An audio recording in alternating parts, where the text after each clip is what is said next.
Audio Jungle.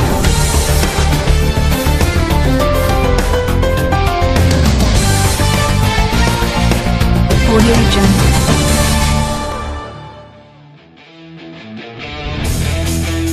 Audio Jungle. Giornata segnata dal forte vento in terra tabarchina che ha influito in maniera importante sul risultato finale di questa quarta giornata di andata del girone A di promozione regionale. Al cavalier Pietro Pugioni di Carloforte il risultato si acquisisce nella prima frazione di gioco.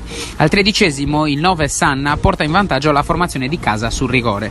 Accorcia le distanze al 32° il numero 9 ospite Farci con un colpo di testa preciso su cross di Tosi. Al 37° il capitano Pilleri della formazione asseminese sferra un destro potente e preciso che si insacca al 7 alla sinistra di Grosso, che nulla può, beffato anche dal forte vento che ha interferito nella traiettoria e nella velocità della conclusione.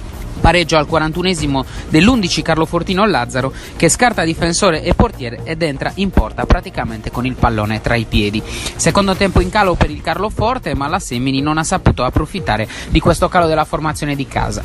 È finita 2-2 questa quarta giornata della promozione regionale tra Carloforte e San Marco a Semini, ancora a pari punti a 8 punti nella classifica generale entrambe le formazioni.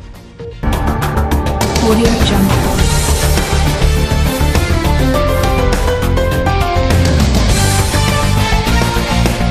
Audio Jungle. Allora amici, siamo qui con Antonio Medda, una persona importante del calcio regionale e locale, nonché direttore sportivo del Carloforte.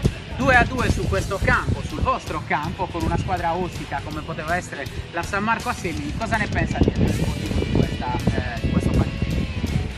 Una partita tosta, ci aspettavamo che la San Marco aveva vestito una squadra buona, l'ha dimostrato anche lui.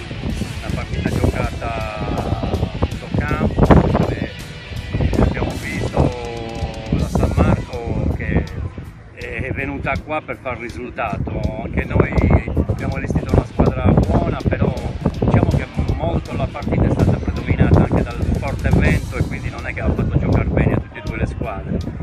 Però il risultato è giusto, perché nel secondo tempo non ho visto tante azioni create da una parte e dall'altra. Il risultato secondo me è giusto, peccato che potevamo approfittarne di questa partita in casa, però siamo all'inizio, la quarta giornata e adesso domenica andiamo a giocare in una trasferta un po' lontana, andiamo a giocare ad Arzana contro l'Idolo e cercheremo lì di recuperare punti. La squadra c'è, l'ha dimostrato, abbiamo lottato e quindi adesso man mano che cresciamo anche fisicamente speriamo ecco, che l'amalgama ecco, che abbiamo allestito anche molti giocatori nuovi e quindi la squadra sta iniziando a formarsi.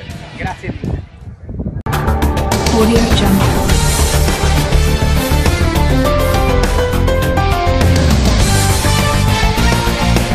Audio Jungle.